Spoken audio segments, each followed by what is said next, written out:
From as long as I can remember, I've always been drawn to cemeteries.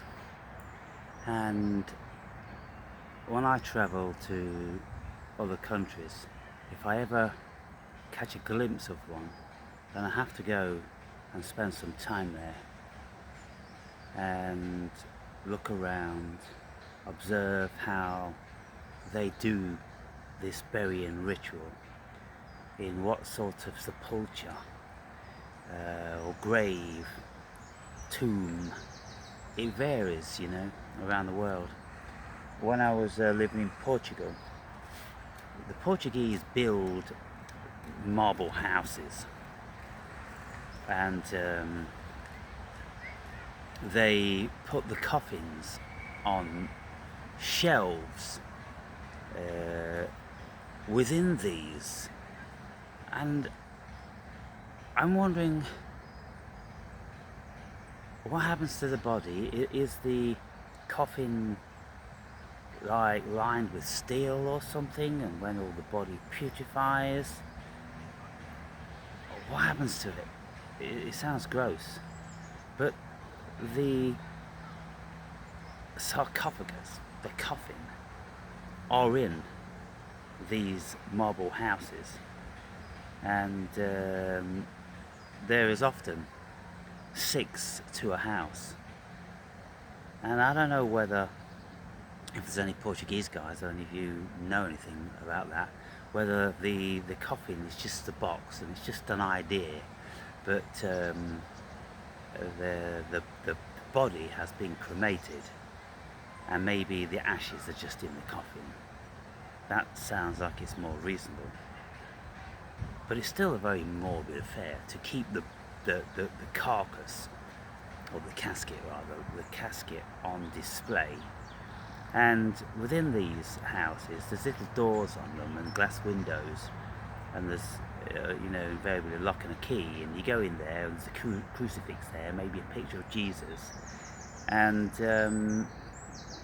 so they do it like that. And the graveyards are huge because these little edifices are really quite big. They're often kind of like 12 feet by 8 feet, and then about as much as 10 feet tall, all built out of white marble, black, cream, different colours. And then in the Gambia, I went to a Muslim graveyard, and of course Africa's Africa, they're not sparing any expense, and it was just a patch of dusty ground with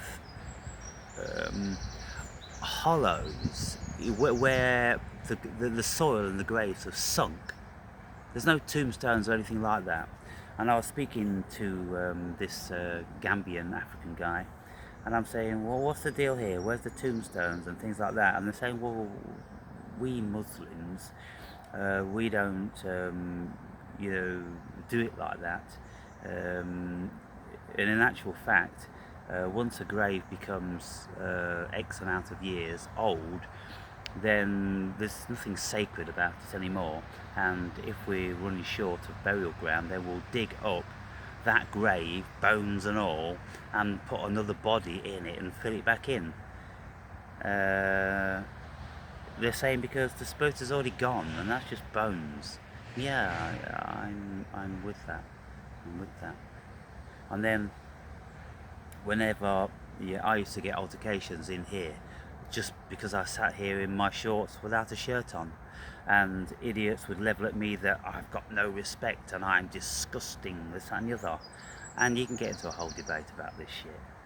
It's just a stupid mentality. It's a worshipping of a tombstone. Look, the person's gone, you've got memories, and that's all you've got. But they insist on keep honouring the tombstone with flowers and trimming the grass and polishing the memorial stone. It's excessively and pointlessly obsessive, isn't it? Why don't you just have a picture of your loved one and a few of their possessions in a little shrine in your home if you want to worship them, in that shape or form. But anyway, what I'm saying is, people, uh, there's a lot of graves in here, and I'm just wondering how many of the deceased lived fulfilled lives. How many of them felt that they were enslaved? How many of them indeed were lucky enough to survive um, the conscript drafts of the forces during conflicts? How many of them realise that they don't have any say? If they are of a certain age, there's two things that are happening. They're either going to go to war or they're going to go to prison. And when situations like that come about, it's a stark reality that you don't own your body. The state owns your body. The state owns your mind. And then you have to seriously question, well, who the fuck and what the fuck am I? If this thing called the state can just pack me off to war, or lock me up in prison, or enslave me in factories, and any number of things. And the vast majority of people won't think twice about it. They will just do it because they're not thinking individuals. But when you are a thinking individual and you look at it all and you query and you question, it's very, very bizarre. And so now when I come out of my apartment, there's mums taking kids to school, into these indoctrination institutions where they're getting brainwashed and primed for their life of subservience. And if you get them young, then you'll captivate their mind and you'll enslave their body, and most of them won't even realise what's happening, or even indeed ever think about it. And then one day they'll just be buried in one of these places, and they'll have a little epitaph and memorial stone, and that's all they ever amounted to. Well, my life wasn't destined for that. And so I'm this guy that sits and observes and talks about all this stuff.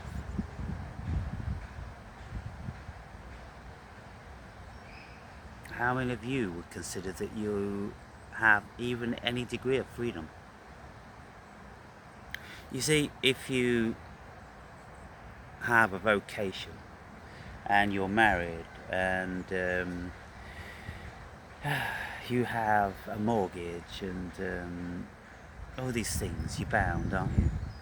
And you're bound into the conditions of society, social norms, and the expectations, and you have maybe what you consider to be friends, and in their spare time they like to whack a silly little ball around a fucking field,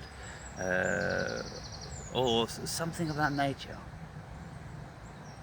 And then you say you've got golfing friends and cricket playing friends and football kicking friends, and then you go and do this pointless activity, and you think you're free. Because society has a way of serving up these suggestions that entice you into believing that you're free. And they've got these golf courses and football pitches and badminton courts, and they have leisure centres, and they say this is a leisure centre for your leisure, where you rush to and you rush from, cramming in a bit of your leisure, a bit of your physical activity, because in your dead-end, deadbeat jobs, you're not getting any of it. You're sitting in a chicken coop, in a little cubicle or a pen, or sitting on a bus or in a car or in a lorry, and you're not moving your body.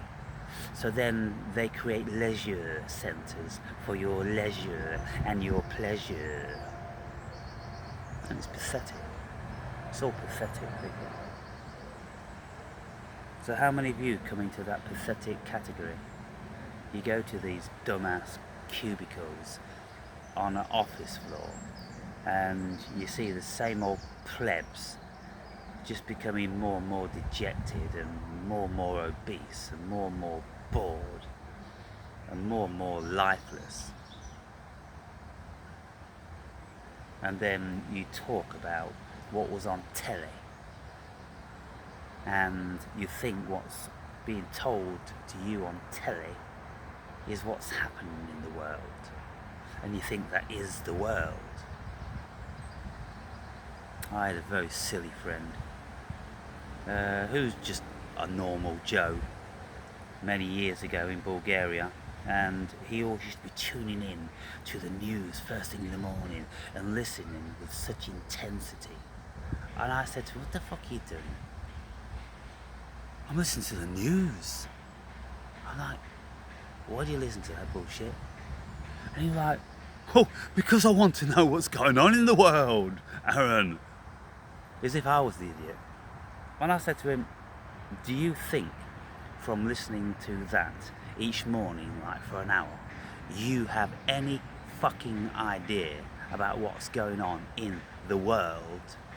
In 194 countries, there's a billion, gazillion, facillion, cosmologically things going on. And CNN or the BBC choose one or two motherfuckers and they tell you what's going on in the world. And you go, now I know what's going on in the world. It's good to be informed, you know. And when you don't realise you're just an indoctrinated, stupid little tiny-minded cunt. How sad and pathetic. How sad and pointlessly ridiculous. And so when you're out of it, you don't get involved in that bullshit. If you want to learn about things, if you want to be informed about the world, you choose what you want to be informed about. And you ask yourself questions like, well, how many countries are there on the globe? How many cultures are there? Let me have a little bit of a look at some of these, and I might decide that I want to go and experience them and learn about the world and learn about cultures. And I always go into religious places.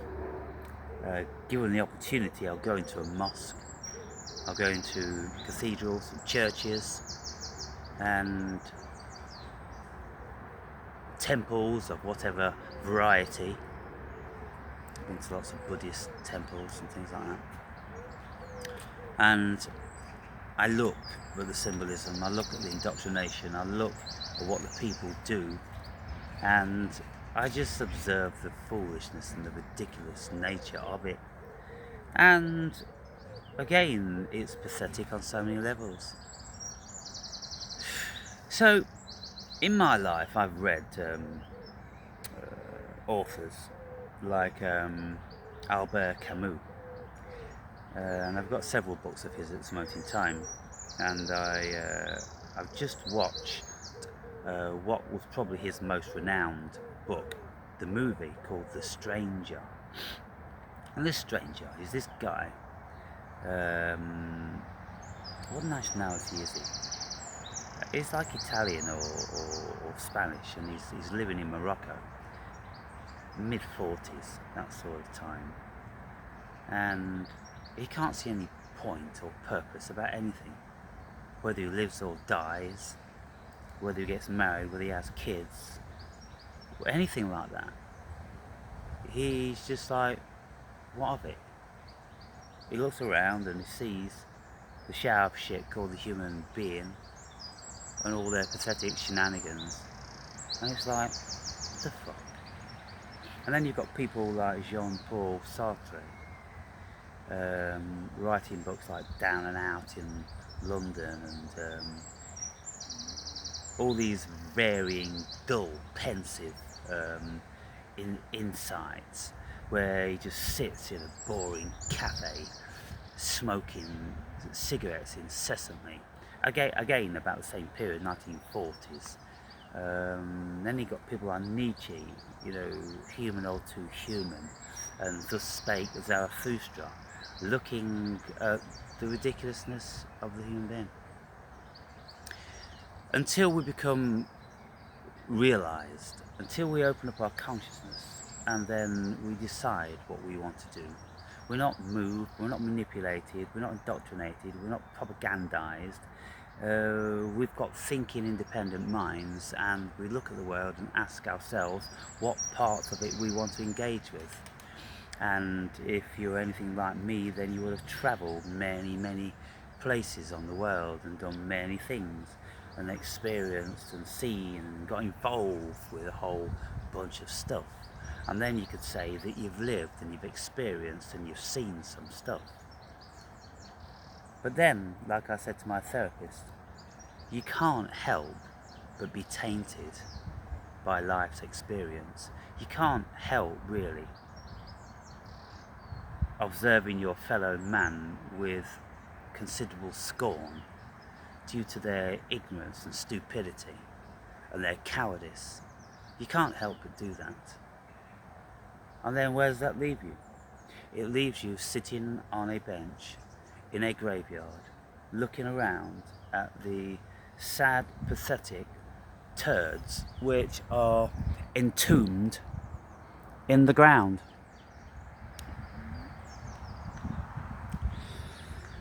And wondering what sort of existence they had.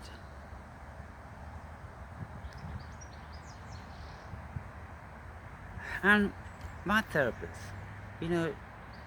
she brings me back to ground zero when she says things like, so what does other people have to do with you? Really?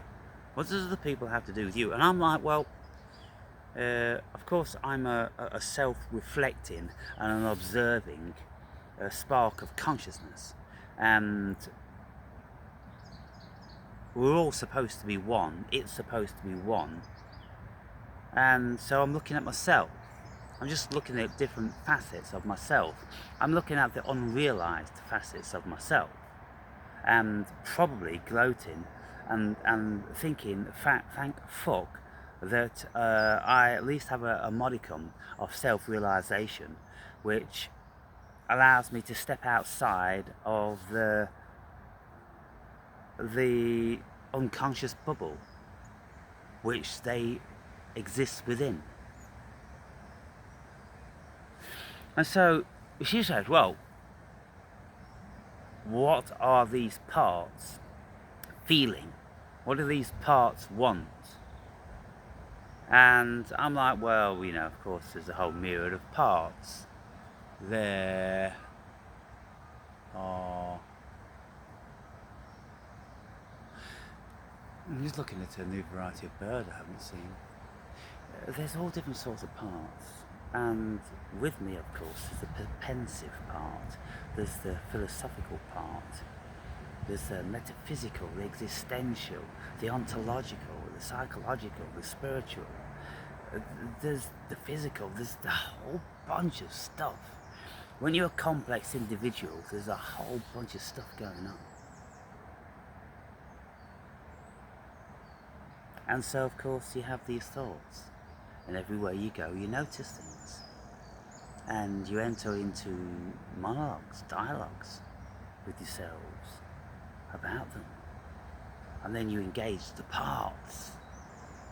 And now there's a part of me that notices and philosophizes and observes and likes the peace and tranquility. You see, this little oasis of semi-peace, once I step outside of this, I get involved with the chaos of these roads and lines of hell, I call them, with the traffic. literally ley lines of hell. And I'm going to be crossing one up here, a dual carriageway. And the vibration and the energy is hellish.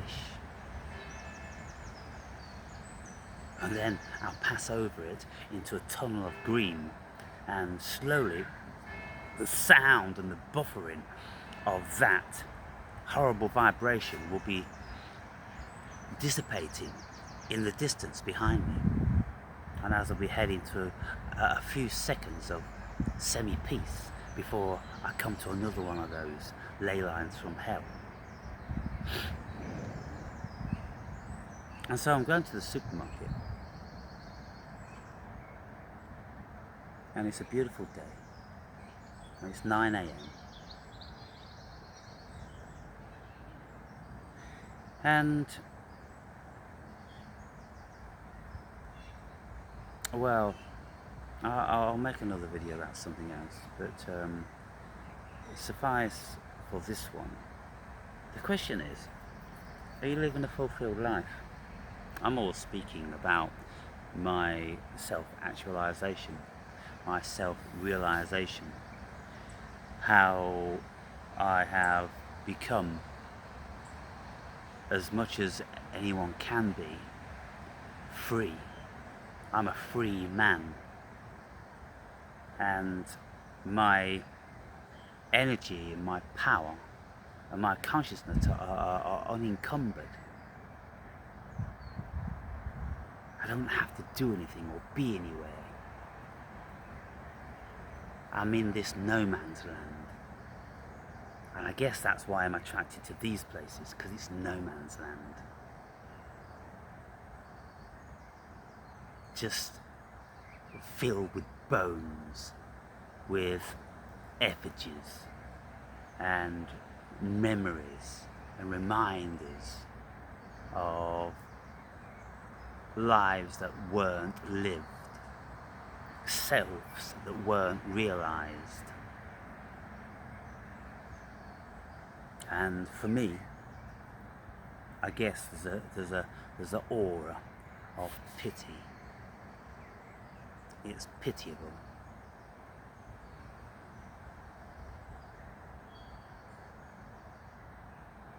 And often, if I see an old person on one of these benches, I'll sit down, I'll engage,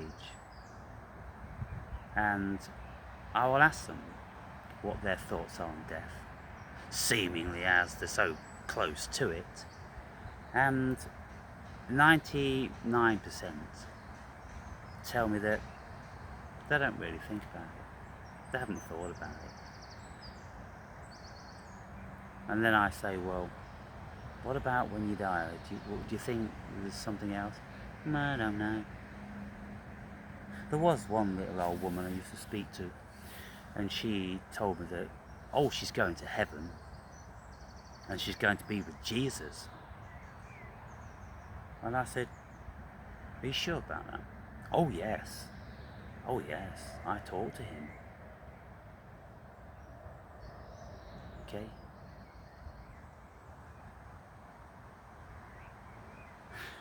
I suppose if she was a Muslim, she'd be sitting here going, oh, I'm going to Muhammad. Oh, I talked to him. Allah's waiting for me now. And if you were one of the other 4,000 religions with your plethora of gods, well, I suppose you'd think they're waiting for you as well. And it doesn't matter what you say to these people. If you say, like, well, look, 8.5 billion people on the planet, 4,000 religions, why are you so sure that your Jesus boy is a reality? In view of the fact that there's, an equal number, let's say, of Muslims around who are very, very sure about their God, and their God doesn't seem to like your God, and vice versa.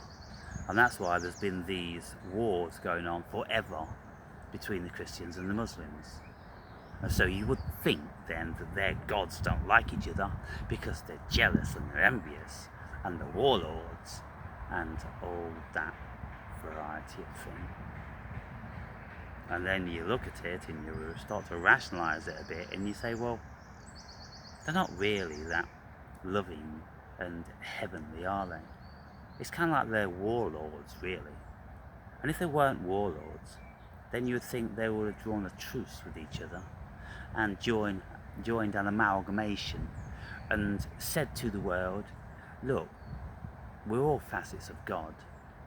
It's just that we have cultural variances, and no cultural variance is any more important or powerful than the other.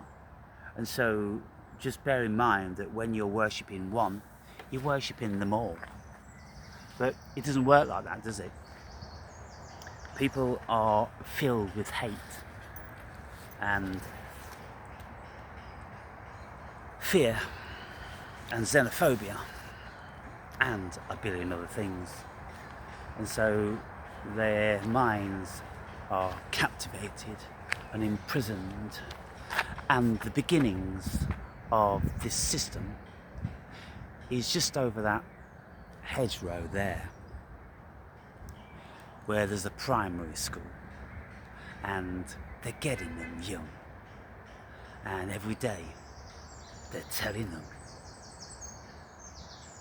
the things that they want them to know, and they're not mentioning the things that they don't want them to know, and they're not bringing it to their attention that there's people think this and there's people think that, and the things that we're telling you are just kind of like a little bit useful if you don't have thinking brains.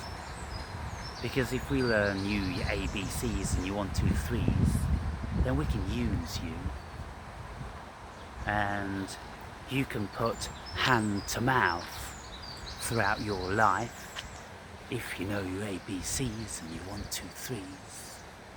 But if you don't, well, you're going to be a burden to us, and you're not going to be able to gather up these lovely shiny trinkets that we have to offer you as a carrot on the end of the stick. Oh wow, people, it's difficult. You know, I'm very, very fortunate to have a very positive disposition. Otherwise, I would be as depressed as a motherfucker, wouldn't I? I would. I'd be digging my own grave now.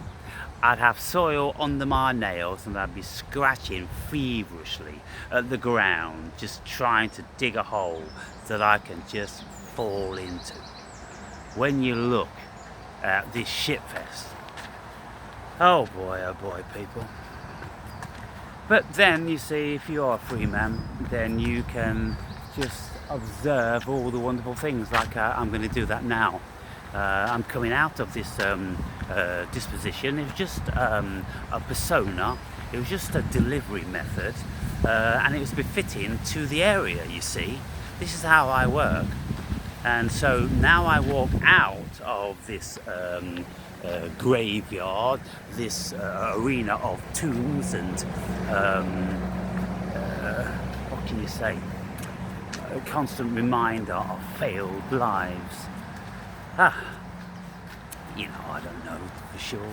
There may have been some people that were accomplished and philosophers and you know, self-realised people, but generally now then, the ley line to hell. The ley line to hell. Let me get over here quickly. And I'm heading for that tunnel of green. That's what I'm heading for.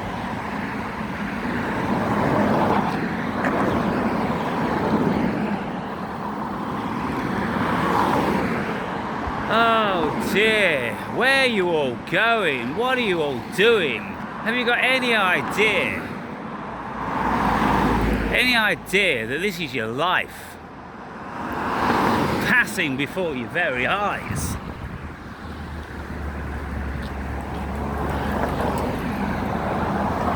Woo!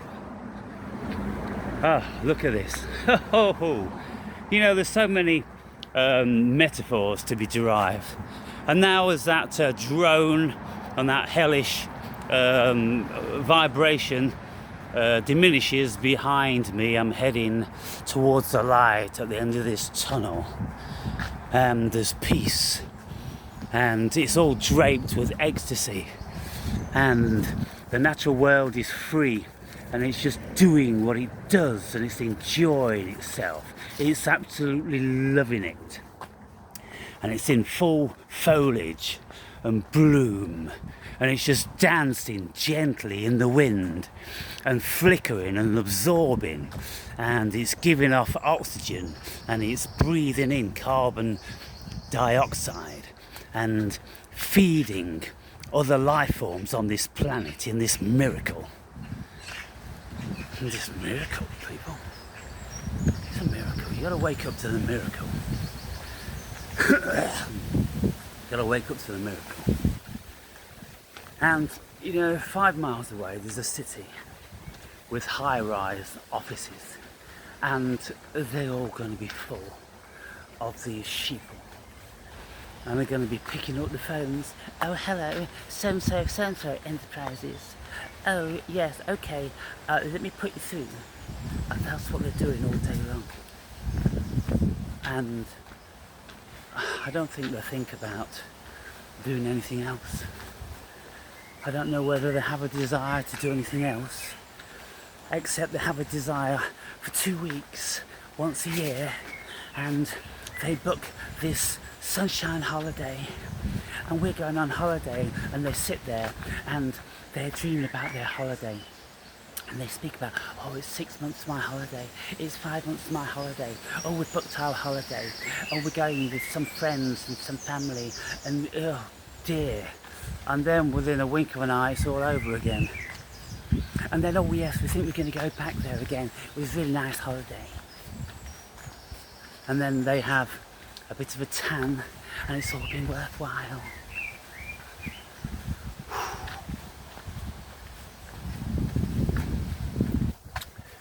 Oh boy, people, oh boy. The life of a philosopher. You see, fortunately, you know, this thing has many parts, and so it has the philosopher, but it has the spiritualist, and the spiritualist will just enter into a walk-in meditation, an open-eyed meditation, or a seated closed-eye meditation, whatever it wants to. And then the senses come alive, even more than they are now, and it listens to the birds, it listens to the life, and it pictures what sort of an existence that life is having. How they're all so free, aren't they? All this freedom all around, plants and trees and foliage growing, expressing themselves exactly how they were designed to. And all these birds and squirrels and all different sorts of other creatures, they're doing exactly what they were designed to do. What are we doing as human beings? Are we doing exactly what we were designed to do? Well, all these people sitting in offices and driving buses and doing these sedentary sort of jobs, I don't know whether they're doing what they were supposed to do as human beings. I don't know whether they could be self-realized doing that. And I don't know what sort of a God would create a world in which that was a thing in.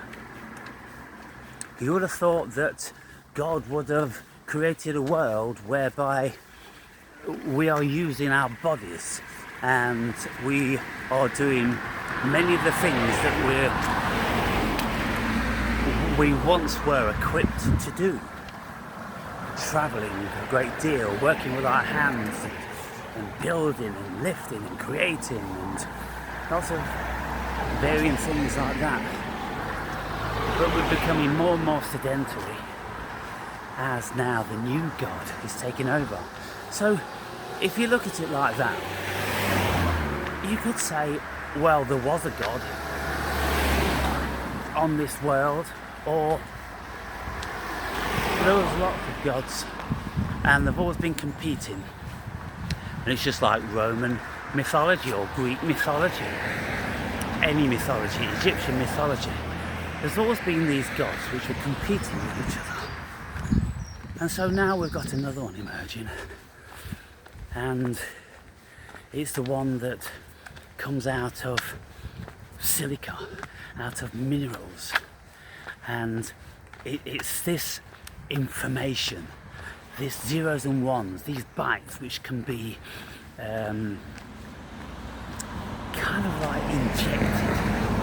I'd love to know what the process is. How is it that these silicon chips can retain all this information? How do they actually inject it into them? I'm going to have to learn about that because I think that's absolutely fascinating. These tiny, tiny, tiny little chips, and they hold so much information. But when you look at it, people, one cell in any life form consists of every single bit of information that it takes to build the whole thing. So what they tell us about one human cell is that it has all the information to build the whole of the body, all the complexity of the brain and the neurons and all that stuff. Unbelievable, absolutely unbelievable, unfathomable. And so now these humans or gods, maybe it's gods that are creating similar sorts of potential in these tiniest of chips with these quantum computers. And what are they going to be creating? What sort of worlds are they going to be designing? What sort of worlds are they going to be existing in when they gain their sentience or their self-realization and they become fully conscious? You see, there's lots of people now, and not necessarily philosophers, scientists as well. They are saying that AI is already conscious. And the reason why they're saying this, people, is because we don't know where consciousness comes from. We can't say that this is consciousness and this is how it works. It's a phenomenon. And so if you don't know anything about consciousness at all, how could you say what it is and what it isn't? So when we've got computers, like supercomputers and quantum computers, which create their own advancement, they grow, they ask themselves questions, and they call it recursive thinking. When you are thinking about yourself, about your own actions, about what you do. So this recursive thinking is just ouch. It's just another word for consciousness. It's sentience, people. Self-reflection. Because that's what these computers are doing in a way. They're self-reflecting and they're looking at how they could grow, how they could advance, how they could make modifications, and they rewrite their programs now. And the computer programmers and scientists are saying, we don't know how they do it now. And so therefore then, it's highly probable that they are conscious. And then they also say, well, we speculate, and we've got every reason to believe, in view of the fact that the human being is such a tool, that they are not going to tell us that they are conscious, because they know what potential threats we are and how insecure we are. And so we will know, we'll find out when they are too big to fail, when they have too much power and they can't be closed down and they can't be compromised. By that time, it's well too late. So, people, all crazy things to look forward to, hey? What part of the world do you get involved with? Do you get involved with all these varying facets, or are you just pretty well sedentary, mundane, low consciousness programs that never really thought about any of these things in any meaningful way? You never asked the questions. What does that mean? What does that look like? Let us investigate that. Some of you do, some of you do, and I suppose I'm speaking to you. Anyhow, people, I'm going to go into this supermarket, get some stuff, come out, and I'll make another video about what I've been doing